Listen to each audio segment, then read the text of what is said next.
Before we start investing, we want to make sure that we assess your financial health and wellness. So in this next section, we'll help guide you through assessing where you're at and how much money you have to invest. And the fact is, you have money to invest, and it's just a matter of where are you going to be investing your money now, and that's based on where you are now and where you're going in the future. So we want to try to build skills to use money as a tool for your goals. And we do not want you to live a life of deprivation just to amass money. That's not the point. You do need to accumulate wealth, but you don't have to accumulate $1 billion to have a very successful financial well-being. We know that a life of intention aligned with your goals will lead to personal and financial success. So finances are full of math, and so sorry about that. If you're not a math person, that is one of the hardest hurdles to get over. Reframing that, math is fun, can help you out a lot. Just simple adding and subtracting is all you really need. The first step to investing is to spend less than you earn. So again, this is super easy to say and not necessarily super easy to do. So we understand that there's a whole lot of reasons why it can be hard to do. We want to try to make it as easy as possible. And one of those ways is to make sure that you pull the money out from your paycheck before it becomes money that you have available to spend. Pay yourself first. Your paycheck hits your checking account, automatically put it into a savings account, or even before it hits the checking account, before your paycheck goes out, have your employer withhold money to put into your retirement account. So when you're thinking about your spending plan and how much money you have and what you want to spend it on, every spending decision you make, you have a choice of spending money to live a better life now, or to spend some of that in savings and investing for your future. So whenever you're spending, and especially in the beginning, think about, do I want this pizza that I'm about to buy, or do I want to increase my emergency fund or contingency fund so that I have enough in there that if I wanted to leave my job, I could. We talk about having FU money so that you can, if your boss starts really becoming annoying, you can say, FU, I'm leaving, and you have money to support yourself as you go into that next part of your life. So think about what money, if you didn't spend it on this pizza right now, what could you use it for later? And it could be leaving a bad job, leaving a bad relationship, being able to go on a vacation. Maybe a friend gets married in France and you want to be able to go there and bring a nice present. You have money to do that. So you're always making that decision between spending money now and spending money later. And also, one of the fundamental things we talk about is, are you a spender or are you a debtor? Do you spend the money you have and save some so that you could stay out of debt? Or do you put it on a credit card and don't think about it? And, maybe you can pay it at the end of the month, maybe you can't, you're not going to worry about it. Which do you want to be? It's your choice. And no, it is your choice. You are in the driver's seat. And if you struggle with this starting point, we recommend that you take our Money Mastery crash course. So spend less than you earn and invest the rest. Super easy concept to think about, but just like eating less and moving more is how you lose weight. So simple, and yet there's some roadblocks in there. So we know that. And if it's easy for you, go to it, and just keeps saving and investing a little bit more, and for some people, it's just really easy to knock that out. For some people, it takes a little bit harder work. Ask questions, interact with us, sign up for one of the one-on-one. The financial therapy one-on-one is a perfect place to help you navigate why you're spending more than you should be and why you struggle with investing. We can help you with that and figure out what your personal situation is. So financial foundation, there are different things to be thinking about. And there's a lot of vocabulary involved in investing and the financial world in general. We totally get that. And we actually have some glossaries and some Instagram posts that we do specifically to try to educate people on the terminology, because when you're first getting started, a lot of times walls go up for you because you just don't even know what they're talking about. We try not to be that way. We understand that this isn't English for a lot of people. Well, it's not English for anybody. We had to learn it just like we had to learn French in high school. So know that dealing with finances does have its own set of vocabulary, and you need to learn it just like you learned French in high school. So some basic concepts in financial decision making and investing is these terms. So risk management. Risk management has to do with protecting yourself from when things go bad. And part of what's involved in risk management is having insurance. So having health insurance so that if you have to go to the doctor or you get sick, you really need to have health insurance in order to cover that. Depending on your age and your health, that might have to be a lot, it might have to be a little, but you really do need to have health insurance if something goes wrong. And note that insurance is always, you're paying a little now, and it's not a waste. A lot of people want to get their money back. It's not a waste to pay for insurance and never use it. You really want to not use it, but you're paying a little bit so that if you get a big bill, you don't have to go bankrupt to pay that big bill. And that's true with healthcare.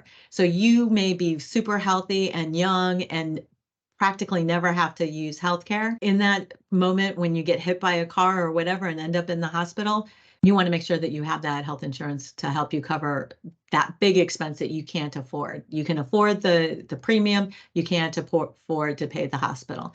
So health insurance, life insurance. Life insurance is if somebody is dependent on your income, like a child or a parent. A lot of people who are working are supporting their parents because their parents didn't have a retirement account. And so you might have to have life insurance to make sure that your parents have enough money to live out their life if something were to happen to you.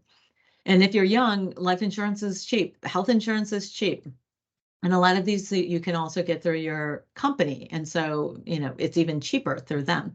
Disability can be really expensive. Hopefully you get it at work. If you don't, you might want to look at getting disability. And if you can't afford disability insurance, then you're going to have to self-insure. And that means you're going to have a bigger emergency fund or savings to be able to cover you if something happens and you become disabled and can't go to work. And then property, getting renter's insurance if you rent your apartment, getting condo insurance, which covers the inside of your condo. Your condo association probably covers the community, but does not cover anything inside your condo. So you need to have condo insurance, or if you have a home insurance, car insurance also. And then liability insurance, and all home insurance, condo insurance, and car insurance all have liability insurance included in that.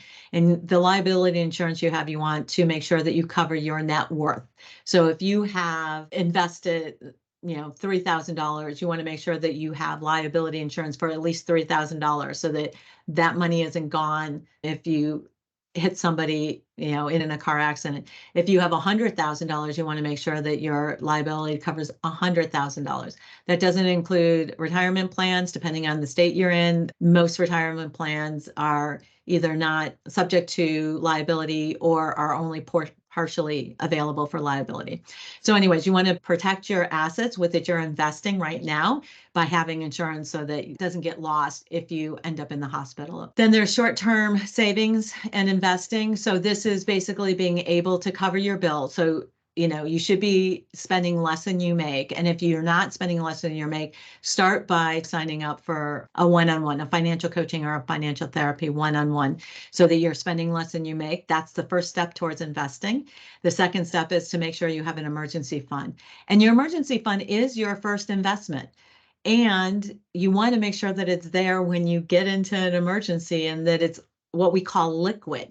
And liquid means that you can get it out and be the value that you expect it to be when you get it out. So a house is not liquid. If I need the money that I've invested in my house, I am not going to be able to get that tomorrow. I'm going to have to put it on the market. It's going to take weeks to sell, to go through escrow, the whole thing. That's not liquid. Stocks are liquid, but you need to keep in mind that if you put your emergency fund into stocks and you have $1,000 of emergency fund and the market drops 50%, you only have 50%. If you have $1,000 in your emergency fund, when you actually need it, when there's a recession and you just lost your job and you need that money and the stock market just dropped 50%, now you have way less money than you thought you would. So emergency fund is really great to have invested in something like a money market fund. A money market fund is sort of like a savings account, a high yield savings account, and a high yield savings account is a fine place to put emergency fund too. But a money market tends to get a higher interest rate than a high yield savings account. And if you put in $1,000, you'll be able to get $1,000 back. And while it's in there, it's getting interest. So it's actually going from $1,000 to $1,005, $1,010. So it is growing, but it's liquid and it's not going to go down in value. That's what you're looking for when you're investing your emergency fund.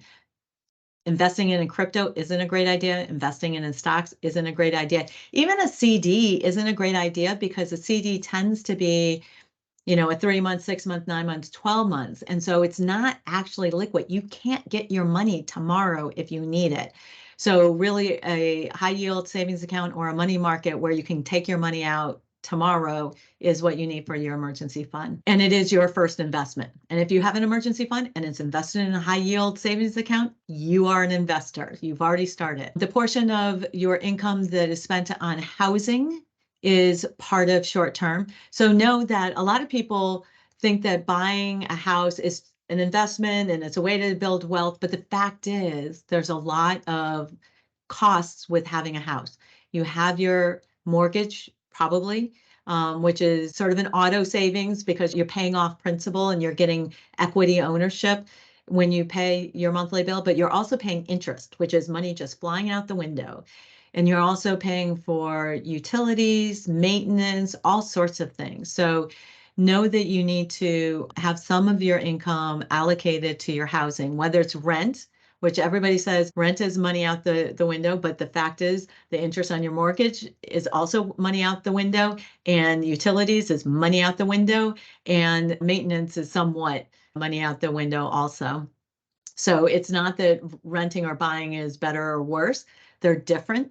And you need to figure out what makes sense for you. And there's a whole lot of reasons to pick one over the other. And that's another place, sign up for a one-on-one and we can talk about what makes sense for you. And then the portion of your income to spend down debt. So you have that to think about too. And you don't want to be carrying a 25% credit card balance and investing, and paying minimum on that and investing the rest.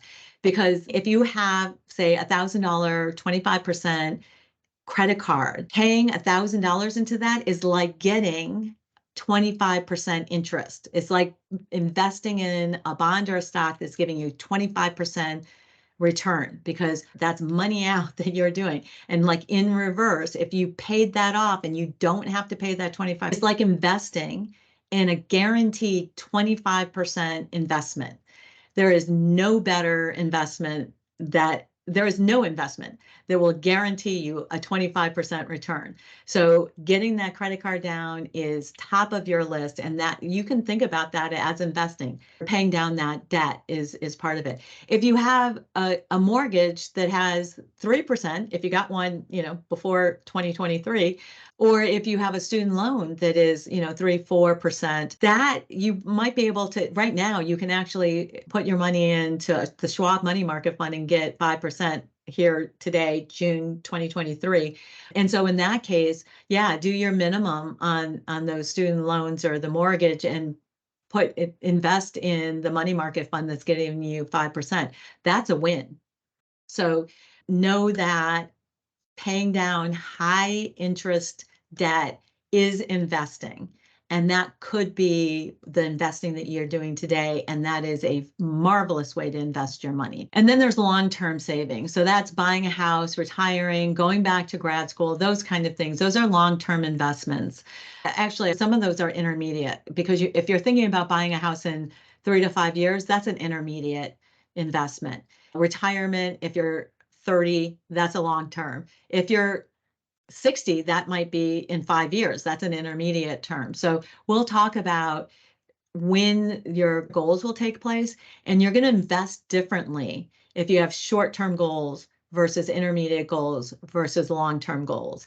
And things like a goal of building an emergency fund, that's a short-term goal. That's going to go into a money market that's liquid, that gives you a return.